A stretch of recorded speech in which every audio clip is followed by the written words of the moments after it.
श्याम परिवार देव मंदिर सरदार। मित्रों, बाबा खाटू श्याम जी को कृष्ण के कलयुगी अवतार के रूप में पूजा जाता है।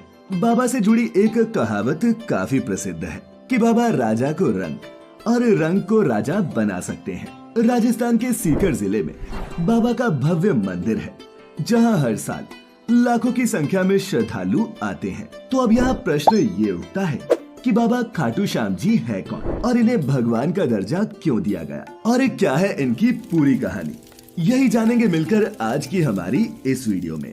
तो मित्रों नमस्कार और स्वागत है आपका द डिवाइन टेल्स पर एक बार फिर। सबसे पहले तो आपको ये बता दूं कि खाटू श्याम बाबा का असल नाम बर्बरीक था, जो घटोत्कच के पुत्र थे। जी हाँ, वही घटोत्कच जो भीम और राक्षसी हिडिंबा के पुत्र थे। महाभारत में मिलने वाली कथा के अनुसार बर्बरीक दुनिया के एक बहुत शक्तिशाली धनुर्धर थे। कहा जाता है कि बर्बरीक पूरे महाभारत के युद्ध को अपने 3 बाणों के साथ खत्म कर सकते थे और उनके बल पर वो कौरवों या पांडवों की पूरी सेना को समाप्त कर सकते थे। इस कथा के अनुसार जब महाभारत का युद्ध शुरू होने वाला था तो उन्होंने ये घोषणा की कि वो उस पक्ष की तरफ से लड़ेंगे जो हार रहा होगा। तब भगवान कृष्ण ने एक लीला रची और एक पेड़ के पास खड़े होकर बर्बरीक से कहा कि मैं तुम्हें महान योद्धा तब मानूं जब तुम इस वृक्ष के सारे पत्तों को अपने एक ही तीर से भेद कर दिखाओ। फिर क्या था, भगवान कृष्ण की आज्ञा का पालन करते हुए बर्बरीक ने तीर को वृक्ष की ओर छोड़ दिया। जब तीर एक एक कर सारे पत्तों को भेद रहा था तब एक पत्ता नीचे गिर गया, जिसे भगवान कृष्ण ने अपने पैर के नीचे छिपा लिया। कुछ देर बाद वृक्ष के सभी पत्तों को भेदने के बाद तीर भगवान कृष्ण के पैरों के पास आकर रुक गया। तब बर्बरीक ने कहा कि प्रभु, आपके पैर के नीचे एक पत्ता है, कृपा करके पैर हटा लीजिए, क्योंकि मैंने तीर को सिर्फ पत्तों को भेदने का आदेश दिया था, आपके पैर को नहीं। ये देख भगवान कृष्ण आश्चर्यचकित रह गए और बर्बरीक की कमजोर पक्ष का साथ देने की घोषणा से भी चिंतित हो गए, क्योंकि भगवान समझ चुके थे कि बर्बरीक बहुत शक्तिशाली था और अगर उन्होंने हारते हुए कौरवों का साथ दिया तो पांडवों की हार होना निश्चित थी। ऐसे में भगवान कृष्ण ब्राह्मण के बेस में सुबह सुबह बर्बरीक के शिविर के द्वार पर पहुंच गए और उनसे दान मांगने लगे। बर्बरीक ने उन्हें देखा तो पूछा, मांगो ब्राह्मण, क्या चाहिए।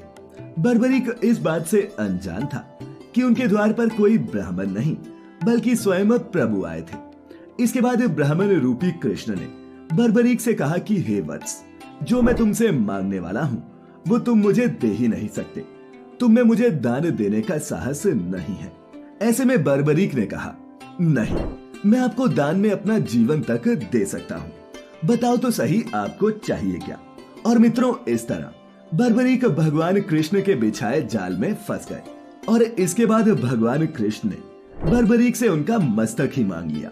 अब चूंकि बर्बरीक पहले ही ब्राह्मण को वचन दे चुका था तो उसने बिना कुछ सोचे ही ब्राह्मण को अपना शीश काटकर दान कर दिया और बर्बरीक के ऐसा करते ही भगवान कृष्ण अपने असली रूप में आ गए।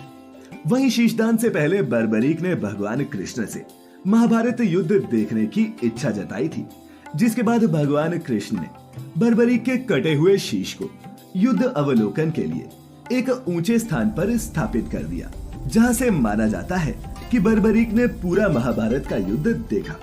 तो मित्रों, ये तो थी बर्बरीक के जन्म और शीशदान की कहानी, लेकिन ये बर्बरीक खाटू श्याम जी कैसे बने, अब ये जानते हैं।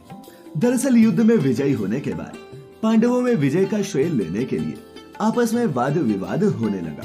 तब भगवान कृष्ण ने कहा कि इसका निर्णय बर्बरीक का सिर ही कर सकता है, क्योंकि एक वो ही है जिसने ये पूरा युद्ध देखा है।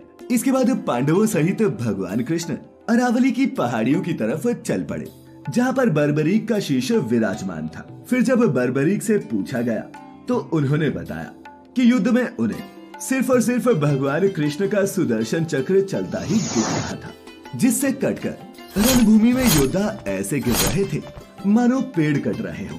वहीं दूसरी तरफ मैंने ये भी देखा कि द्रौपदी महाकाली के रूप में रक्तपान कर रही थी।